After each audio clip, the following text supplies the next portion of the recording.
This is Professor Pete Alexander with the Winning at Business and Life podcast, where business leaders share their insights. It is 6 questions in 7 minutes because successful business leaders are busy and rarely have more time to spare. So let's get to it. Question number one: in a few sentences, please tell me who you are and what you do. Good afternoon. My name is Matt Brennan. I'm the CEO and founder of Loveland Excavating and Paving here located in Cincinnati, Ohio. We are site contractors, meaning we prepare building sites for the future projects. And so in that realm, we move dirt, we put in underground utilities, we do asphalt paving and concrete work as well. And my role is as the CEO. So I set direction, I align resources, and I motivate and inspire. Matt, it's so great to have you on the show. Question number two: what's the best thing about working in your industry?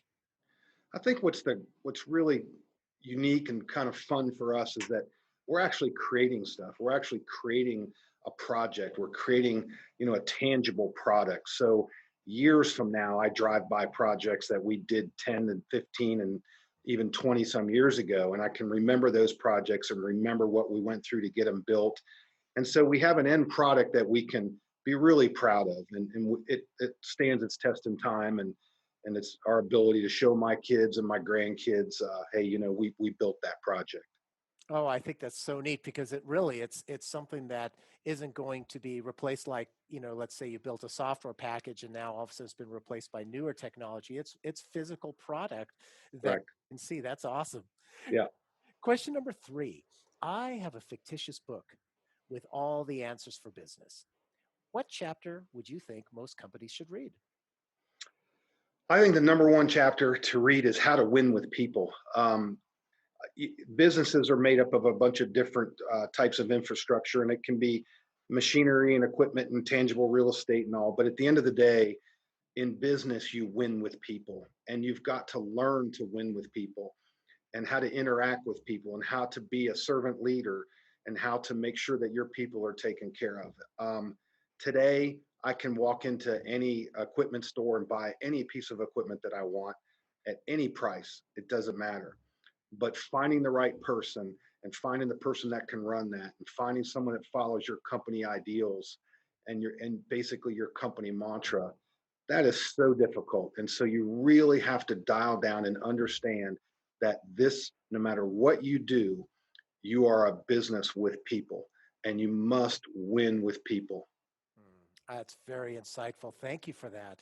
Question number four: other than the generic work harder, have a great attitude, and care for customers, what advice or insight would you give to other business leaders? I think there's a couple. Number one, we have a saying around here, and it basically is just keep grinding. No Hmm. matter what you do, just keep grinding. Don't give up. Keep pushing the envelope, keep thinking outside the box. But whatever you do, our saying, we say it all the time, just keep grinding. The second thing is you can't be afraid to fail. You're going to fail in business, you're going to fail as a leader. And it's better to make a decision and have that decision be wrong than to make no decision at all. So don't be paralyzed by fear. Don't be paralyzed by indecision. Make a decision and realize that all you're trying to do is have a positive batting average. Just make me over 500 and you'll be successful. But don't be afraid to fail.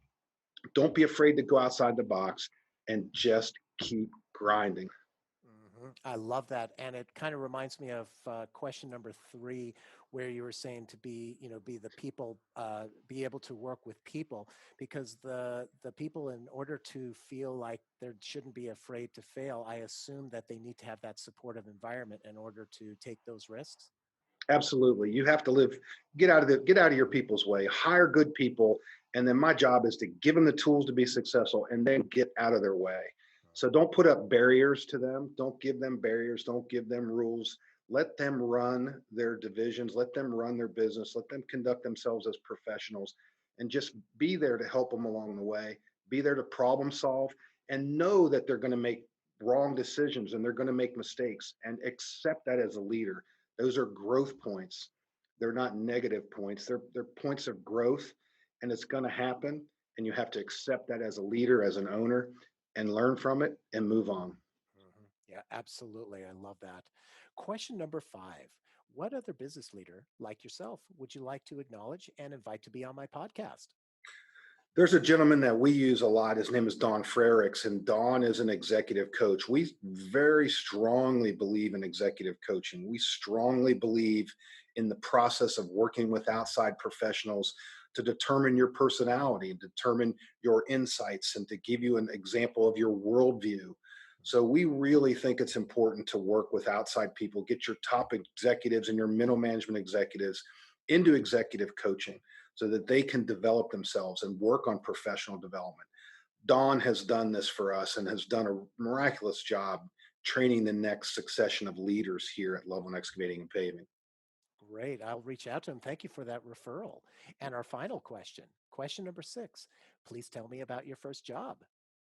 You know, I look back on my first job. My dad was a builder and developer, and I was a rather rambunctious kid. And so, when I was young, my dad would put me in the car, and he'd take me up to one of his subdivisions where he was building houses, and he'd hand me a broom and a list of houses to go sweep out and clean. And I spent my summers working up in the subdivisions with him. So that was my first job. I actually got paid. All my friends were playing at the pool and playing with their friends and going off and playing summer baseball. And I worked my summers in construction and learned the construction industry. And at the time, I thought it was the worst job in the world. And I just really hated my dad for making me work so hard, but it developed a work ethic, that still is here with me today, and I'm grateful my father did that for me. But that was my first job, and as you can see, I'm now 59 years old. I did that maybe I was started when I was 12 or 13, and I've been in construction ever since. So Mhm. it's And it's it, pretty well. I love it. And in addition to it, gave you an opportunity to I guess build rapport with your dad, even though you hated him for it.